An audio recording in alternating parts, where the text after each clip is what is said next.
سبحانہ وتعالیٰ نے فرمایا جبریل امین تشریف لائے، آپ صلی اللہ علیہ وسلم غار حرا میں تھے، جو ایک پہاڑ ہے،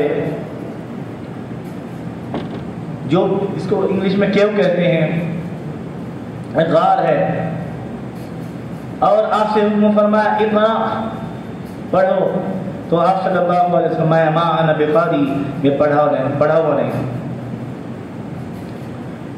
پھر آپ صلی اللہ علیہ وسلم دبایا تو بار بار حضرت جبریل امین پڑھاتے رہے، فرمایا اقرأ بسم ربک الذی خلق، پڑھو اس رب کے نام سے جس نے تمام کو پیدا کیا،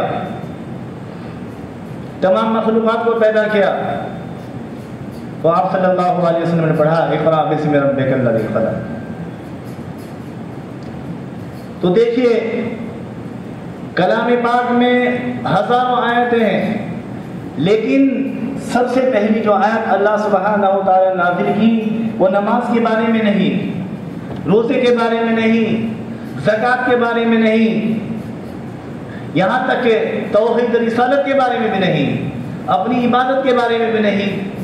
سب سے پہلی جو آیت اللہ سبحانہ و تعالی نازل فرمائی وہ علموں کے بارے میں ہے۔ اس سے آپ اندازہ لگا سکتے ہیں کہ اللہ کی نظر میں علم کی کتنی اہمیت ہے، کہ سب سے پہلی آیت علموں کے بارے میں نازل ہوئی۔ تو دیکھیے جس دین کی شروعات، جس دین کا قرآن سب سے پہلے علم کے بارے میں بات کرتا ہو، تو اس قوم کو، اس دین کو ماننے والوں کو کس قدر علم حاصل کرنا ضروری ہے اس کے لیے۔ اللہ سبحانہ و تعالیٰ فرماتا ہے یرفع اللہ الذین آمنوا منکم والذین اوتوا العلم درجات، کہ تم میں جو ایمان والے ہیں ان کے اور جو علم والے ہیں ان کے اللہ سبحانہ و تعالیٰ درجات کو بلند فرمائیں گے۔ کیا فرمائیں گے؟ ان کے درجات کو بلند فرمائیں گے۔ یہی نہیں، اللہ سبحانہ و تعالیٰ فرماتا ہے کہ اللہ گواہی دیتا ہے، اور اپنے ساتھ میں فرشتوں کو ملایا، فرشتوں کے ساتھ میں علم والوں کو ملایا، اور فرمایا شہد اللہ انہ لا الہ الا هو والملائکۃ واولو العلم قائما بالقسط، اللہ گواہی دیتا ہے، شہد اللہ انہ لا الہ، اللہ گواہی دے گا اللہ کے سوا کوئی معبود نہیں، کسی کی بندگی نہیں، والملائکۃ، اور فرشتے بھی گواہی دیتے ہیں، اس کے ساتھ اولو العلم، اور علم والے بھی گواہی دیتے ہیں۔ تو دیکھیے کتنا بڑا درجہ ہے جو اہل علم ہوتے ہیں، کہ اللہ سبحانہ و تعالی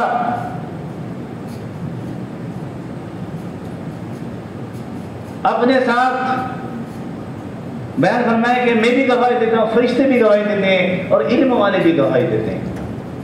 اس لیے اللہ سبحانہ و تعالیٰ نے کلام پاک میں فرمایا اے محمد صلی اللہ علیہ وسلم آپ فرما دیجئے قل هل يستوي الذين يعلمون والذين لا يعلمون، آپ کہہ دیجئے کیا کوئی برابر ہوتے ہیں علم والے اور بے علم والے؟ یعنی پڑھا ہوا ان پڑھ برابر نہیں ہو سکتے، چاہے وہ ان پڑھ جو آدمی ہے اس کے پاس کتنا پیسہ ہو جائے، لیکن جو علم والا ہوتا ہے وہ علم والا ہی ہوتا ہے۔ آگے اللہ فرماتا ہے انما یتذکر اولو الالباب، اور سمجھتے وہی جن کو علم ہوتا ہے، جن کو عقل ہوتی ہے۔ جو پڑھا لکھا آدمی ہوتا ہے سمجھدار ہوتا ہے، وہ چیزوں کو سمجھ لیتا ہے، چیزوں کو بھاپ لیتا ہے، اس کے اندر تہذیب تمیز رہتی ہے، بڑے چھوٹوں کا ادب رہتا ہے، وہ اپنے خالق کو جانتا ہے، وہ بڑوں کی عزت کرتا ہے، وہ ایک دوسرے کے حقوق کو جانتا ہے۔ لیکن جو ان پڑھ ہوتا ہے وہ جو ہے ایسا ہے جیسے نابینا۔ تو اس کا مطلب یہ ہو کہ پڑھائی ایک روشنی ہے، جس طرح انسان روشنی سے فائدہ اٹھاتا ہے کہ اندھیرے میں بھی اس کو استعمال کر کے اپنے کام آسانی سے بنا لیتا ہے، اسی طرح علم ایک ایسی چیز ہے جو روشنی کی طرح ہے۔ تو غرض محترم دوستو، علم وہ چیز ہے کہ اللہ سبحانہ و تعالیٰ نے اپنے کلام پاک میں سب سے پہلی آیت جو اتاری وہ علم سے متعلق اتاری، اور یہ نہیں فرمایا من یرید اللہ بہ خیرا یفقہہ فی الدین، اللہ جس کے ساتھ بھلائی کرنا چاہتا ہے، اللہ کسی کے ساتھ اچھائی کرنا چاہتا ہے تو سب سے پہلے اسے دین کی سمجھ عطا فرماتا ہے۔ لیکن ہمارا سوچنا، ہمارا سمجھنا یہ ہے کہ اگر کسی کے پاس مال آ گیا، کوئی پیسے والا بن گیا، اچھا مکان بنا لیا، اچھی دکان لے لی، کار لے لی، تو اللہ خود سے خوش ہے۔ دیکھو اللہ کتنا مہربان ہے، دیکھو اللہ نے اس کو کتنی نعمت ادا کر دی، اور ساتھ میں یہ بھی کہتے ہیں پتہ نہیں اللہ کو اس کی کیا چیز پسند ہے، جبکہ نبی کریم صلی اللہ علیہ وسلم فرمایا من یرید اللہ بہ خیرا یفقہہ فی الدین، جب اللہ کسی کے ساتھ اچھا کرنا چاہتا ہے تو سب سے پہلے اسے دین کی سمجھ عطا فرماتا ہے۔ اگر ہم میں کوئی شخص دین کے بارے میں جان جائے، دین کی سمجھ پیدا ہو جائے، تو اسے ہم نہیں کہتے کہ اللہ بڑا مہربان ہے، اللہ کی اس پر بڑی رحمت ہے، بلکہ جو مالدار ہوتا ہے اس کے لیے کہتے۔ لیکن یہ غلط ہے۔ صحیح کیا ہے کہ اللہ جب کسی کے ساتھ اچھا کرنا چاہتا ہے تو اس کو دین کی سمجھ عطا فرماتا ہے۔ من یرید اللہ بہ خیرا یفقہہ فی الدین۔ اسی لیے نبی کریم صلی اللہ علیہ وسلم نے فرمایا طلب العلم فریضہ علی کل مسلم و مسلمہ، فرمایا ضروریات دین کا، یعنی جو دین کا علم ہے، اتنا علم سیکھنا جتنی ضروریات ہو، ہر ایک مرد عورت پر فرض ہے، کم سے کم اتنا علم نہیں سیکھنا۔ تو ضروریات دین کیا ہے؟ ضروریات دین یہ ہے کہ انسان توحید کے بارے میں جانے، ایسا نہ ہو کہ آسانی سے وہ شرک میں مبتلا ہو جائے، توحید رسالت کا علم ہو۔ آج علم نہ ہونے کی وجہ سے لوگوں کے بہکاوے میں آ کر انسان شرک میں مبتلا ہو جاتا ہے، کیوں؟ علم نہیں ہے۔ اسی طرح نماز کا علم، نماز میں کتنی رکعتیں ہیں، کتنی مؤکدہ ہے، کتنی سنت مؤکدہ ہے، کتنی غیر مؤکدہ ہے، کن چیزوں نماز ٹوٹ جاتی ہے، نماز میں کتنے فرائض ہیں، کتنے واجبات ہیں، ان تمام کا جاننا ضروری ہے۔ بہت سے لوگ ایسے بیچارے جو نماز تو پڑھتے ہیں لیکن ان کو برابر سے سورہ بھی یاد نہیں ہے، نیت کرنا بھی صحیح پتہ نہیں ہے، رکوع سجدہ بھی صحیح کرنا پتہ نہیں ہے۔ تو کم سے کم اتنا علم ہونا، نماز کے بارے میں جان جائے، روزے کے بارے میں جان جائے کہ روزہ کن چیزوں سے ٹوٹتا ہے اور کن سے نہیں ٹوٹتا اور کن پر روزہ فرض ہے۔ اسی طرح زکوٰۃ کے بارے میں علم، اور پھر سب سے مین ایک دوسرے کے حقوق کو جانا، شوہر کو کے لیے جاننا ضروری کہ اس کے اوپر بیوی کے کیا حقوق ہے، بیوی کے لیے جاننا ضروری کہ شوہر کے کیا حقوق ہے، پڑوسی کے کیا حقوق ہے، رشتہ دار کے کیا حقوق ہے۔ آج کل آپ نے دیکھا ہوگا کہ شادی ہوتی ہے، تھوڑے دن کے بعد طلاق ہو جاتی ہے، شادی ہوتے ہی تو میں شروع ہو جاتی ہے۔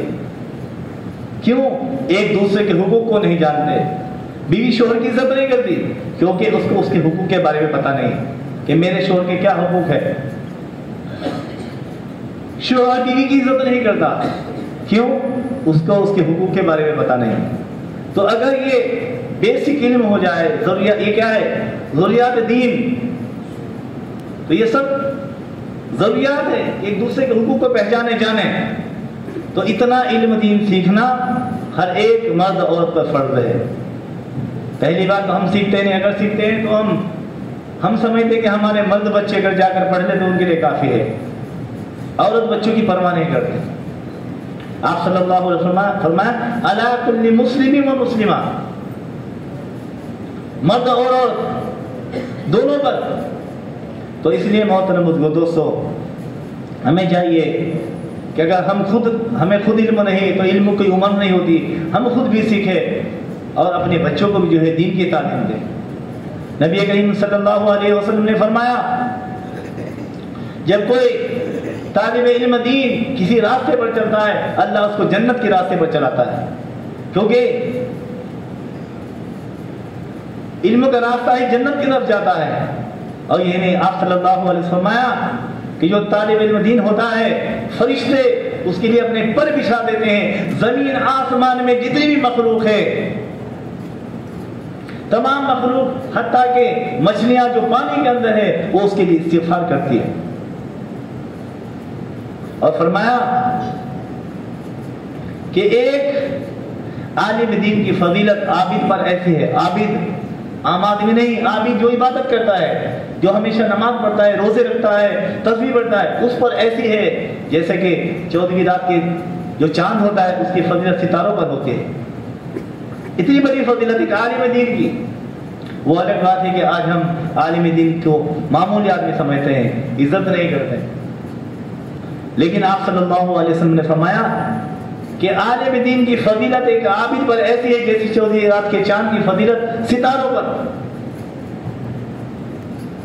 اور فرمایا العلماء ورثۃ الانبیاء، کہ جو علماء ہے وہ انبیاء کے وارث ہے. کیونکہ انبیاء علیہم الصلوۃ والسلام نے دنیا میں کوئی پراپرٹی نہیں چھوڑی، اشرفی نہیں چھوڑی، کوئی وراثت نہیں چھوڑی، صرف علم چھوڑا. اور جو علم حاصل کرتا ہے اس نے اپنا پورا حصہ پا لیا. ایک مرتبہ آپ صلی اللہ علیہ وسلم سے ایک شخص نے ذکر فرمایا کہ یا رسول اللہ کہ دو آدمی، ایک عابد ہے ایک عالم، ان کے بارے میں کیا خیال ہے؟ تو آپ صلی اللہ علیہ وسلم نے فرمایا کہ عالم کی فضیلت عابد پر ایسی ہے جیسا کہ میری فضیلت تم میں سے ادنا شخص کے اوپر. دیکھیے آپ صلی اللہ علیہ وسلم کا درجہ کتنا بڑا ہے اور ایک عام آدمی کا درجہ، اتنی فضیلت ہے ایک عالم کے عابد پر جو عبادت کرتا ہو، اتنی بڑی فضیلت ہے. اور فرمایا کہ ایک عالم کا بہکانا شیطان کے لیے 1000 عابدوں سے زیادہ بھاری ہے. 1000 عابد ان کو شیطان بہکا سکتا ہے لیکن ایک عالم کو بہکانا بڑا مشکل ہے. تو دیکھیں محترم دوستو کتنا بڑا درجہ ہے اس شخص کا جو علم دین کو حاصل کرتا ہے، عالم بن جاتا ہے، مدرسوں میں جا کر پڑھتا ہے.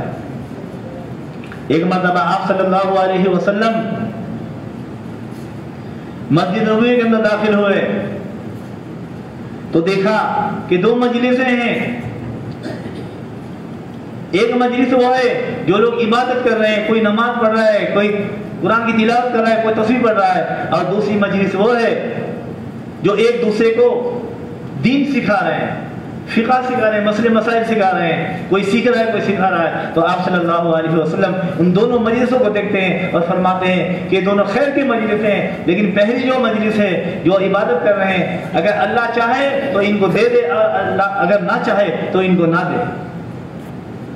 لیکن جو دوسری مجلس ہے جو دین کی تعلیم دے رہے ہیں، ایک دوسرے کو علم سکھا رہے ہیں، یہ پہلی مجلس سے بہتر ہے. اور آپ صلی اللہ علیہ وسلم نے فرمایا کہ میں بھی معلم بنا کر بھیجا گیا ہوں. آپ صلی اللہ علیہ وسلم خود اس مجلس کے اندر بیٹھ گئے اور فرمایا کہ یہ مجلس پہلی سے بہتر ہے اور میں بھی معلم بنا کر بھیجا گیا ہوں. تو محترم دوستو اتنا بڑا درجہ ہے ان لوگوں کا جو علم دین کو سکھاتے اور سیکھتے. یعنی آپ صلی اللہ علیہ وسلم فرمایا کہ وہ شخص جو دین کو سکھاتا ہے، زمین آسمان میں بسنے والی تمام مخلوق، یہاں تک کہ چیونٹیاں رحمت کی دعا کرتی ہے اس کے لیے، اور اللہ سبحانہ و تعالیٰ ان پر رحمت نازل فرماتا ہے. تو غرض محترم دوستو جب عالم دین کی اتنی بڑی فضیلت ہے تو کیوں نہ ہم اپنے بچوں کو علم دین سکھائے. کم سے کم اتنا دین، اگر زیادہ بھی نہیں تو دین کی ایک دوسرے کے حقوق کو سمجھ سکے، نماز روزے کے بارے میں جان سکے، قرآن کو پڑھ سکے، قرآن کو سمجھ سکے، اتنا تو علم دین سکھائے. کیونکہ اتنا علم دین بھی نہیں ہوگا تو ہم کو کوئی بھی گمراہ کر سکتا ہے، کوئی بھی ہم کو گمراہ کر سکتا ہے، ہم چھوٹی سی اس میں شرک میں مبتلا ہو سکتے ہیں.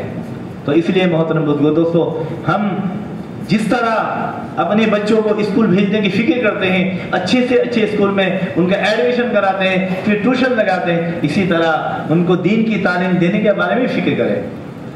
آج کل تو آسان ہو گیا کہ ہر محلے میں مسجد ہے اور مسجد کا نام مکتب بھی ہے اور مدرسہ بھی ہے، بڑی آسانی ہے. آپ صلی اللہ علیہ وسلم کے زمانے میں ایک صحابی فرماتے ہیں کہ میں بہت چھوٹا تھا تو میں کیا کرتا تھا کہ جو بھی کافر آپ صلی اللہ علیہ وسلم کے پاس سے آتا میں راستے میں بیٹھ جاتا اور ان سے پوچھتا کہ بھائی آج کوئی آیت آپ صلی اللہ علیہ وسلم آپ نے سنی ہے تو آیت سناتے میں اس کو حفظ کر لیتا. اسی طرح بہت بڑا ذخیرہ قرآن کا مجھے یاد ہو گیا. لیکن آج قرآن ایک خوشنما مجلد کتاب کی شکل میں موجود ہے, استاد موجود ہے اور کہیں ہمیں دور جانا نہیں پڑتا, ہمارے لیے بڑی آسانی ہے. تو ہم اپنے بچوں کو دین کی تعلیم دیں اور اس کے ساتھ بچوں کو بھی دین کی تعلیم دیں, تبھی ہم ایک دوسرے کے حقوق کو پہچانیں گے, ہمارے گھر میں جو ہے خوشگوار ماحول ہوگا. آج کیا حال ہے کہ لوگوں کے پاس دنیا کی تعلیم ہے, بڑی بڑی ڈگری لیے ہوئے ہیں, لیکن میاں بیوی میں جھگڑا ہے کیونکہ ایک دوسرے کے حقوق کو نہیں پہچانتے. اولاد ماں باپ کی نافرمانی کرتی ہے, پھر ماں باپ سر پکڑ لیتے ہیں, لیکن یہ نہیں سمجھتے کہ تمہاری غلطی ہے. اگر بچپن میں ان کو دین کی تعلیم دی جاتی جس میں ماں باپ کے حقوق سکھائے جاتے, ماں باپ کے درجات کو سکھایا جاتا, تو آج یہ ماں باپ کے لیے سر درد نہیں بنتی. تو اسی لیے محترم دوستوں, ہم خود بھی دین کو حاصل کریں, دین کو سمجھنے کی کوشش کریں, اپنے بچوں کو دین کی تعلیم دینے کی کوشش کریں. اللہ سبحانہ و تعالیٰ مجھے آپ کو کائنات کے تمام مسلمان کو دین کو سیکھنے اور سکھانے کی توفیق عطا فرمائے, اور کہنے سننے سے زیادہ عمل کرنے کی توفیق عطا فرمائے. ہمارے بچوں کو بھی دین کا علم سیکھنے والا بنائے, اور ہمارے بچوں کو بھی اللہ سبحانہ و تعالیٰ نیک بنائے, دیندار بنائے, دین پر عمل کرنے والا بنائے. آمین. واخر دعوانا الحمدللہ رب العالمین.